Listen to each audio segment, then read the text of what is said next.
My fiancé called off our engagement party at the last minute, saying it wasn't social media perfect. I replied, "Got it." Then I hosted the party anyway, calling it my escaped a trap celebration. The pictures of me dancing with all the single women she deemed unworthy showed her what social media perfect really meant. I'm Ryan, 29, sitting in what was meant to be our engagement party venue, surrounded by empty wine glasses and my closest friends. Let me rewind. Lauren, 27, and I got engaged 4 months ago. Picture-perfect moment. Her favorite bistro, ring tucked into a dessert, the whole deal. She said yes, teared up, and posted 17 angles of the ring on Instagram, racking up over 800 likes. That should have tipped me off. She spent more time snapping photos than savoring the moment. Love blinds you, doesn't it? We planned the engagement party for months. Well, I planned, while she nixed anything not chic enough. We settled on a stunning downtown rooftop venue. Pricey, $8,000 for the space, catering, and open bar for 80 guests. We split it 50-50, both pulling solid salaries. I'm in tech support, she's in marketing. 3 days ago, Thursday afternoon, I was finalizing the guest count with the caterer when Lauren called. "Babe, we need to discuss Saturday." My heart sank. "What about it?" "I've been thinking. The venue's just not cutting it. The lighting's awful for photos, and honestly, some of your guests aren't exactly camera ready, like your old college buddies and your cousin Lisa with the—" She trailed off, making a gesture I couldn't see, but knew meant weight issues. "Are you seriously suggesting we ditch people because of how they look?" "Not ditch, just delay. We need a classier spot. The Grandview Hotel has this stunning ballroom with vintage chandeliers, total high society vibe. Lauren, the party's in 48 hours. People have flights booked. I know, but this is our one engagement party. The photos are forever. Do you want to look back in 20 years at a tacky rooftop with cheap fairy lights? Those lights cost $1,200. Exactly. And for that price, they should look celestial, not like someone's backyard cookout. I already called the venue. We can get a 60% refund if we cancel by tonight." "You called them?" "I'm being practical. Just tell everyone there's a family crisis. We'll reschedule for spring. Do it properly." I stared at my laptop showing 80 confirmed RSVPs. My friend Marcus flying in from Portland. My grandma making her first trip in years, all for a party not social media perfect enough. "You're right," I said evenly. "I'll take care of it." "Really?" "Oh, babe, I knew you'd get it. This is why I love you. You understand what matters. What matters? Like our friends and family. Got it. I'll handle everything." She missed my tone entirely. "Perfect. Can you text everyone? I don't want the hassle. Oh, and don't mention the real reason, just say venue issues." After we hung up, I sat for 10 minutes, then opened my laptop and drafted a group email. Subject: Update on Saturday's engagement party. Hey all, quick heads up. Lauren decided the venue isn't social media perfect and wants to postpone indefinitely. But since you've all made plans and I've paid for everything, I'm throwing the party anyway. Same time, same place, same open bar, new theme, my escaped a trap celebration. Dress code, whatever makes you feel great. Camera ready, not required. See you Saturday. Then I got petty. I texted Lauren, all handled, everyone's notified. She replied with heart emojis and "You're amazing." Oh, she'd see. Update 1. I didn't expect this to explode. Yes, it's real, and the party happened last night. First, Friday's chaos. Lauren found out about the email at 2 p.m. when her sister Ellie called her, furious. I was at work, phone silenced, while Lauren tried calling 23 times. She showed up at my office, and security buzzed me. "A Miss Lauren's here, says it's urgent." I let her up.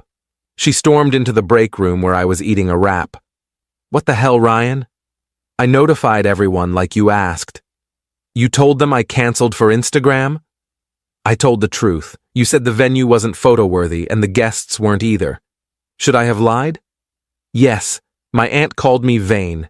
and my bridesmaid's chat is tearing me apart. I glanced at her phone, which she thrust at me. It was glorious. Lauren, I wasn't camera ready enough. I spent $300 on my dress. You said the venue wasn't good enough? It's stunning. This is not okay. They'll get over it, she snapped, yanking her phone back. Send another email, say you were upset or joking. No. Excuse me? You canceled our engagement party because my friends aren't aesthetic enough for your feed. I'm not lying for you. They're mocking me. Maybe ask why your actions are mockable. She glared. Are you picking them over your fiancé? There shouldn't be sides. We're supposed to be partners. You drew a line when you prioritized your Instagram over our loved ones. You're overreacting. It's just a party. Then why cancel it? She had no response. Finally, she said, fix this or we're done. We already have a problem, Lauren. She stormed out. 20 minutes later, she texted, if you throw this stunt party, we're through. I replied, fine. She called instantly. I didn't pick up. Saturday, party time. The venue was breathtaking. The coordinator, who'd seen my email, went all out, saying, this is the best drama I've seen in 15 years of events, and threw in extra decor for free. Guests arrived at 6 p.m., and the vibe was electric. Everyone leaned into the theme. Marcus brought a cake reading, congrats on your escape. Cousin Lisa rocked a shirt saying, too fab for your filter. My college crew presented a slideshow, red flags we missed. My 72-year-old grandma showed up in a glittery gown saying, if I'm not camera ready, I'm going big anyway. At 8 p.m., the single women, there were plenty, staged a group photo mimicking bridesmaid poses with me in the center instead of a bride. Tara, who'd picked my side in the split, posted it with, when you realize the groom was the real prize. It went viral in minutes, and Lauren blew up my phone. I powered it off. The DJ, who'd heard the story, played Since You Been Gone and Single Ladies for free. The party lasted until 2 a.m. Guests shared their own escaped trap stories. My friend's wife confessed she almost didn't marry him because he wasn't photo tall enough, regretting that mindset now. I danced with every unphotogenic guest, took 200 joy-filled photos, got 7 numbers from friends of friends, not ready for that, but it felt good. 12 people admitted they never liked Lauren, and I learned she'd told 3 bridesmaids to slim down for wedding photos. That hit hard. Update 2.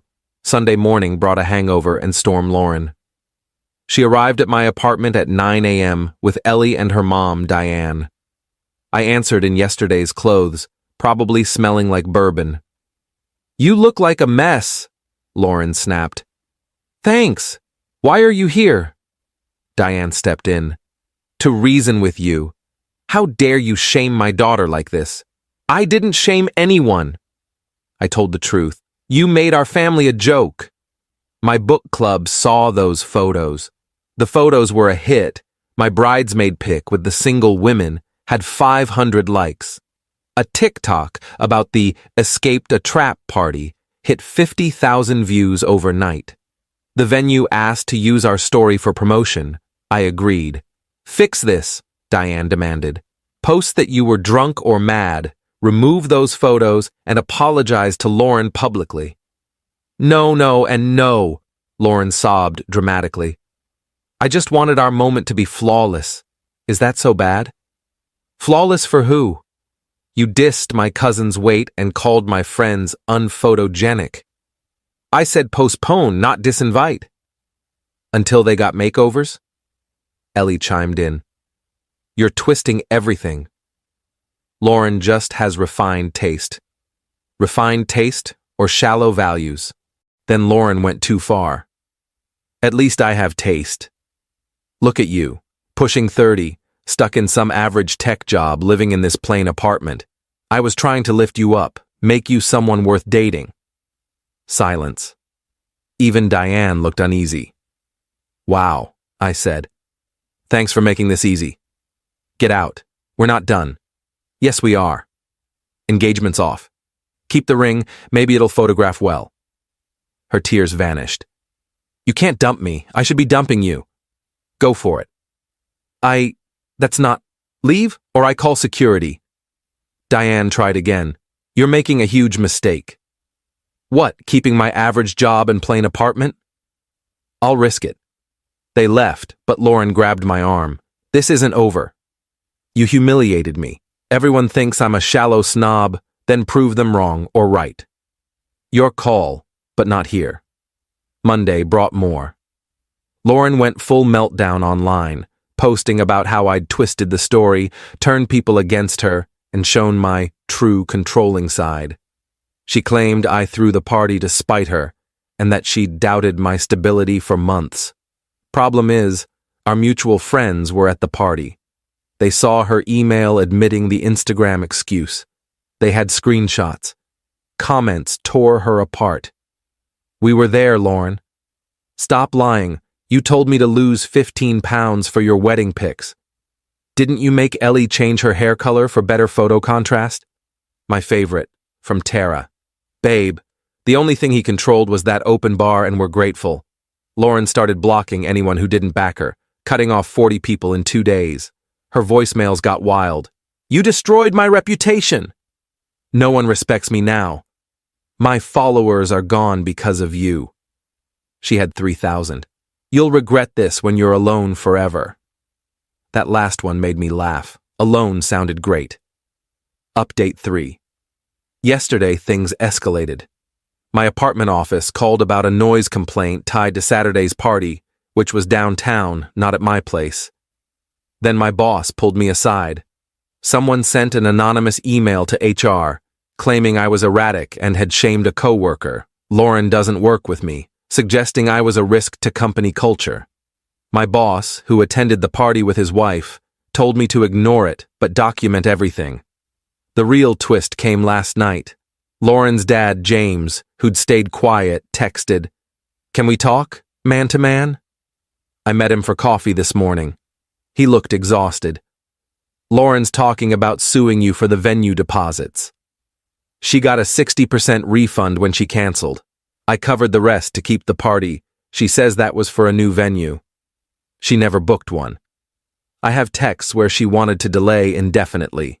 He sighed. I know my daughter. She's particular. This has gone too far. She's talking defamation, emotional distress, legal nonsense. She admitted publicly the party wasn't photo-worthy. That's not defamation. It's her words. You didn't need to tell everyone. She asked me to lie to 80 people with plans. I chose truth.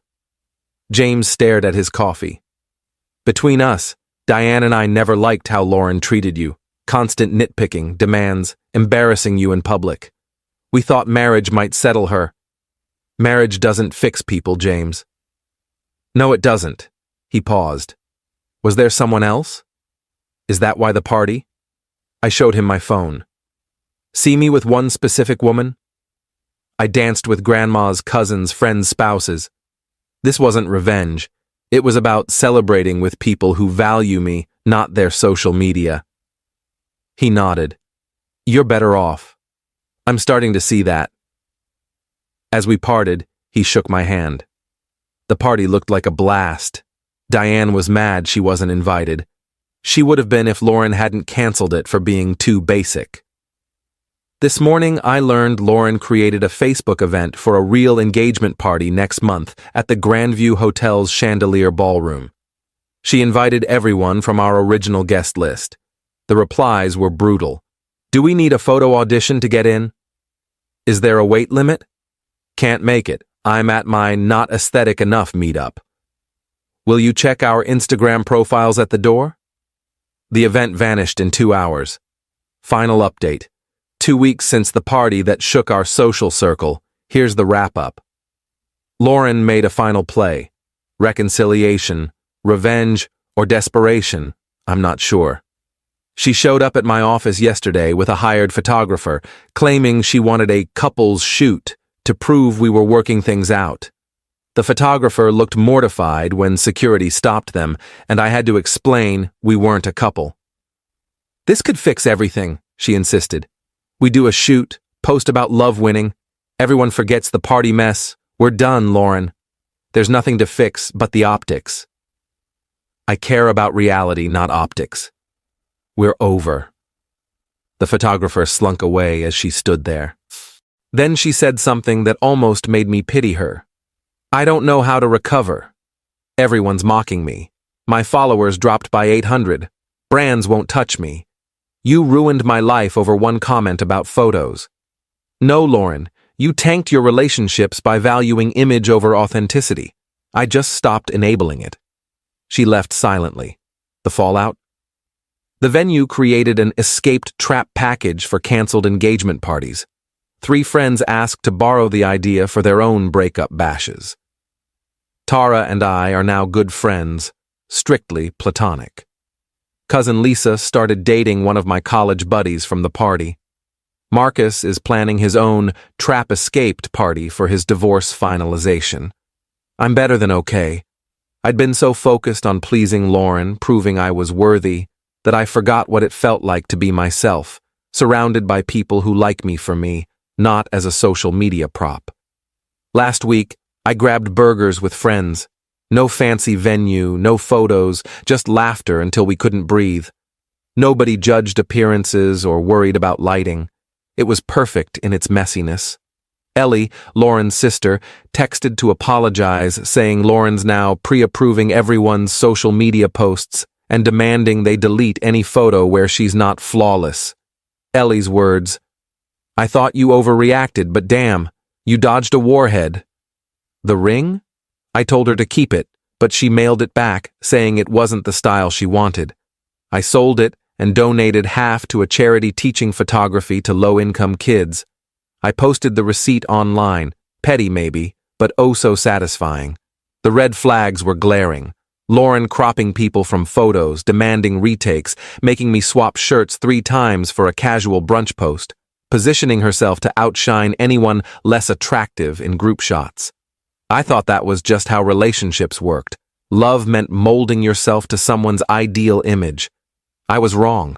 Love is choosing someone whose imperfections you'd never edit out, who you'd want at your party even in pajamas, who makes life better by being real, not picture perfect. My party was the most social media perfect thing I've done, not for the lighting or guests, but for the raw joy in every photo. Lauren's still posting about self-worth and cutting out toxicity, with comments mostly from bots she likely paid for.